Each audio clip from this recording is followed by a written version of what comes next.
you've got your, oh, look, they look good, fella. They look lovely. Turn over your first patty. That's great. And here's the trick to make sure the egg's going to cook all the way through. You've got a little jug of water next to you. You're going to take a jug of water and you're going to put a little bit of water, about a couple of tablespoons of water into the pan.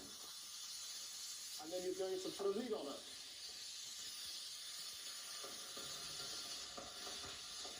And what happens now is the egg and the sausage patty steam together.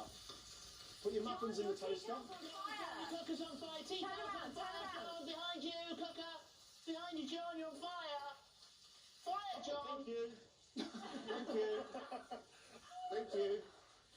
Thank you. I'll stand the back door.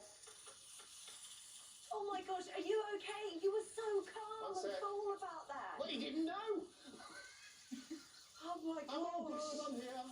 It's all right. So now your eggs are steamed, that's fine. Put your muffins in and toast your muffins.